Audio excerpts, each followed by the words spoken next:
Riot's upcoming fighting game, Project L, looks absolutely amazing. Not too long ago, I brought you guys my thoughts on what would make Jhin a great character for this game. This time, however, I want to talk about another champion who I think needs to be in the game on day one. Hey everyone, the Skilled Roy here, back with another Project L video.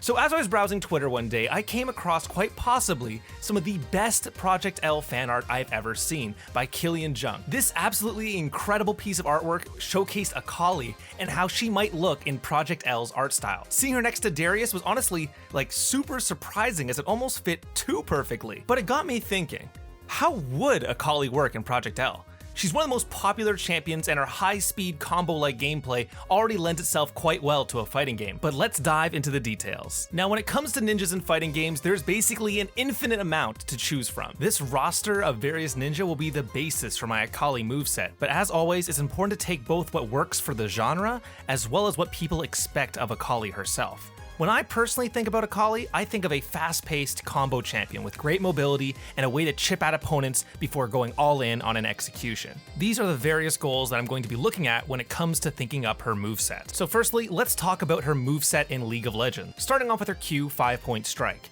Akali unleashes kunai in a cone in a target direction, dealing damage to all enemies hit. Enemies hit at the tip of the attack are slowed briefly. Kunai or shuriken is a pretty iconic part of just about every ninja's kit in fighting games, but today we're going to be talking about one of my personal all-time favorites, Ibuki from Street Fighter V. So Ibuki in Street Fighter V can throw her kunai in a variety of ways, saving them up for a barrage, throwing them in the air, or throwing them to specific locations. Honestly, a pretty wide range of possible options. Now, we've already seen how Echo in Project L can use his projectile, the Time Winder, in a variety of ways, and I suggest we give Akali a wide range of angles she can throw and use her kunai.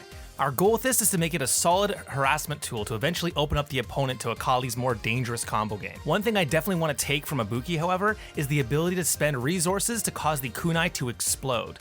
While this ability isn't from League of Legends, explosive kunai are pretty standard for ninja, and given that Akali has already showcased other types of ninjutsu in a cinematic, fire-based ones don't seem like much of a stretch. Next up is her W, one of the most hated abilities of all time, the Twilight Shroud, aka the Smoke Bomb.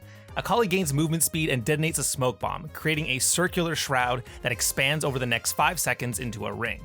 Entering the shroud makes Akali invisible and unable to be targeted. Now in fighting games, being unable to be targeted or attacked might be a bit too much.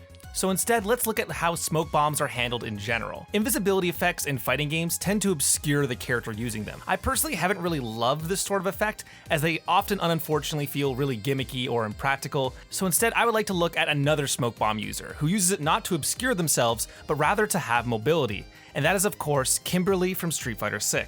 Kimberly in Street Fighter VI takes a modern approach to ninjutsu, using graffiti and music as a part of her repertoire. In particular though, her smoke bombs are blasts of paint, allowing her to traverse directly in front of an enemy. This allows her to teleport across the screen, dodging incoming strikes by weaving in and out, and of course slightly obscure her next attack. But in particular, Kimberly can also use some of her resources to teleport into the air instead, allowing you to quite literally get the drop on someone.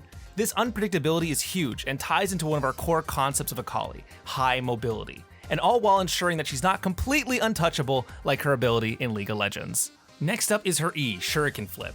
Akali flips backwards and throws a shuriken in the target direction that deals magic damage to the first enemy hit. She can then recast the ability to dash towards that target she hit with the shuriken and deal magic damage when she arrives. For example, I actually can't use another ninja from another fighting game for this representation.